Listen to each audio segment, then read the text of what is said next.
Hi, I'm Daphne and welcome to my Yin Yoga YouTube channel and thanks for coming.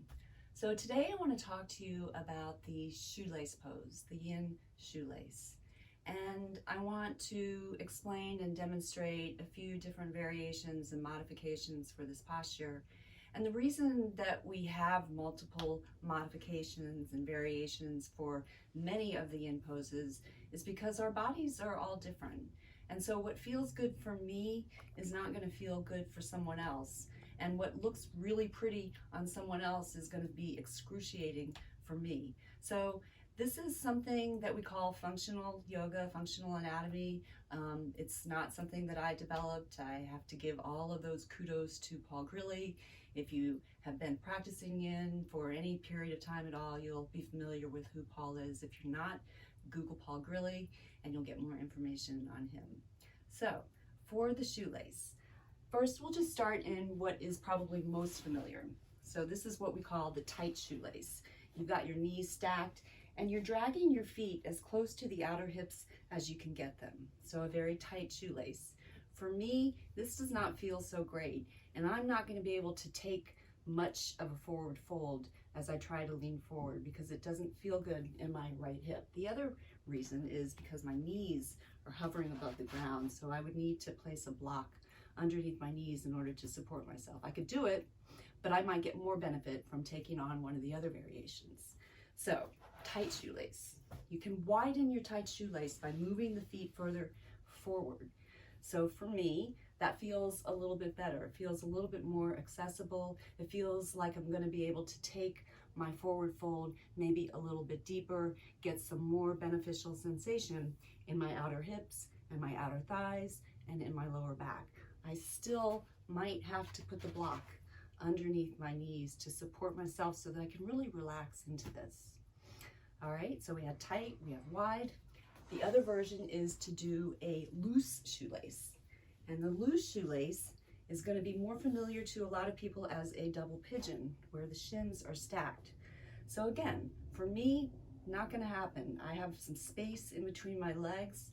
If I wanted to, I guess I could put a block in between my legs to help support me so that I could start taking this forward. But you know, it doesn't really feel good. I don't feel a beneficial sensation here. So another option is to take this into a untied shoelace. And we would start that by releasing the top leg and then maybe take a block and place it in front of your left knee and put the right foot, the right ankle on top of the block. So you get that same sort of double pigeon-ish shape, but it's a little bit more accessible. So you can do that with a block, or if you prefer, if you have a bolster, you can take the bolster instead and just position it right in front of the shin of the bottom leg and then rest the shin of the top leg on top of the bolster, right? For me, this is really comfortable, and I can already tell that I'm going to take this into a really nice and delicious forward fold, okay? So untied shoelace. The other version that you might want to try, if none of those is working for you, is to just straighten the top leg in front of you, keep a soft bend in the knee. Call that one a broken shoelace. And even though this may not be something that you feel is going to give you a lot of benefit because one of those other variations feels pretty good for you, you might want to give it a try. And when I move into this, I am really feeling this along the side of my entire left leg, or my right leg, and it feels really good. I feel like I could sit here for a very long time and get a lot of benefit, okay? Broken shoelace. Final version is to take it into a half shoelace. So then you'll straighten the left leg in this case, and then stack the right knee on top of the left knee. And again, try to get the foot of the right leg as close to the outer left hip as you can. And if you like, this is something else that I like to do, is drag a bolster with some pretty good height underneath the knee of the bottom leg, and then take the forward fold in this way. So a couple things that happen here. First, I've got the bolster, the foot, my right foot is behind the bolster, so it's not going to slide forward because the bolster is preventing it from doing that. And then I get a little bit of height here, which just creates a little more tension in my outer right hip. And I can, again, really feel this as I'm starting to take the forward fold.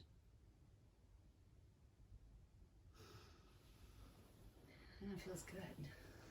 So just to do a very quick recap, again, we have tight shoelace. The knees are stacked, the feet are pulled close into the outer hips. You can widen the shoelace by moving the feet further forward. You can loosen it up into this double pigeon shape. You can untie it into a cross-legged shape. You can break it, broken shoelace, or you can take it to your half shoelace. Pretty good stuff. And to channel Paul Greeley again, he would say that this is not chaos, this is empowerment. So it's a lot of information, a lot of different things to try out, but ultimately it's about finding the best shape for your body and your bones. Thanks so much for coming. If you have any comments, if you have any other poses that you would like to hear and see more descriptive information about, please ask the question, post it in the comments section below my video. Thanks again. Man me ram, hat me kam. Keep your head in the world and your heart in your God.